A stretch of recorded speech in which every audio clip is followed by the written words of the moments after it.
Morning gentleman, you remember पिछले video में India strikes में मैंने कहा था कि this conflict has a potential to escalate, right? तो आज की डेट पे हम देखें तो जो कॉन्फ्लिक्ट है वो it has spiralled into a full blown military exchange.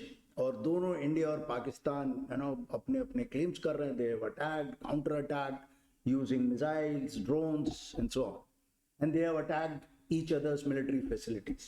लेकिन इस टाइम एक चीज है, वो है जो फॉग ऑफ वॉर है वो कहीं ज्यादा थिक है, बिकॉज सोशल मीडिया भी इन्वॉल्व है और प्रिंट मीडिया में वो जो फॉर्मल मीडिया है उसमें भी जो आ रहा है वो उनका अपना एक बैटल फील्ड क्रिएट हो गया है दोनों का, दोनों देशों का।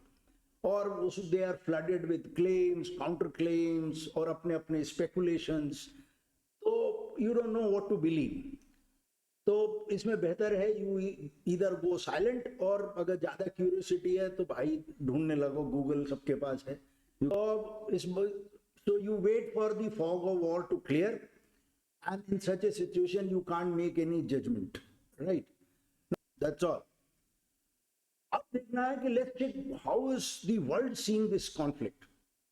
तो वर्ल्ड बड़ा इंटरेस्टिंग, एक जगह मैंने पढ़ा, CNN का था या किसी का था, उसमें ब्रीफ में लिखा है history of tension, Hindu majority India and Muslim majority Pakistan each controls part of Kashmir but claim it in full and have fought 3 wars over the territory. कितना सिंपलिस्टिक, एक लाइन में हिंदू मेजॉरिटी इंडिया और मुस्लिम मेजॉरिटी पाकिस्तान, दोनों के हाथ में कश्मीर का कुछ कुछ हिस्सा है, लेकिन दोनों ही क्लेम करते हैं कि पूरा उनका है, और उसके ऊपर वो 3 वो लड़ाई लड़ चुके। नाउ नेशनलिस्ट इमोशंस जो they are running high in both the country, दोनों साइड में। सो जो रिटोरिक है it has reached a boiling point, and यहीं पे रिस्क है। अब प्रोलॉन्ग टिट फॉर टैट, तुम अटैक करो मैं अटैक करूं, it's a war of attrition, जहां एक दूसरे का आप तोड़ते फोड़ते रहते हो, कुड एस्केलेट बियॉन्ड कंट्रोल। और इस ड्रॉन आउट एक्सचेंज में, as I said in my previous video, no one is likely to emerge as a clear cut winner or a loser. सिर्फ डिफरेंस होगा कि किसका कितना डैमेज हुआ। Unless there is a serious diplomatic effort by international powers or some, it is very likely that we may stay locked in accusations, retaliation and confusion. It's a test of nerves. So stay cool and composed. Do not get into a rage unnecessarily.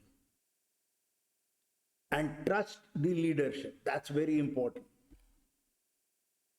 A very important principle of war, जिसे मैं बहुत important principle मानता हूं, वो है initiative. वो हमें ध्यान में रखना चाहिए। इट इन्वॉल्व्स, इसका मतलब होता है seizing, exploiting and retaining the ability to act and dictate the pace of conflict, forcing the enemy to react rather than be dictated bye.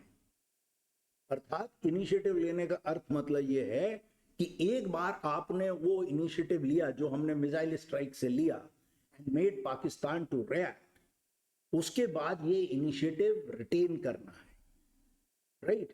No, so that we are able to impose our will on the enemy and maintain freedom of action. Now, ये जो initiative है is not only militarily, it is diplomatically also. Then only we will be able to achieve the aim, and the aim is what? Forcing Pakistan to give up proxy war. And एक बार initiative अब अगर हमारे हाथ में आया है, so make the enemy to react, right? एक और बहुत इंपॉर्टेंट एस्पेक्ट,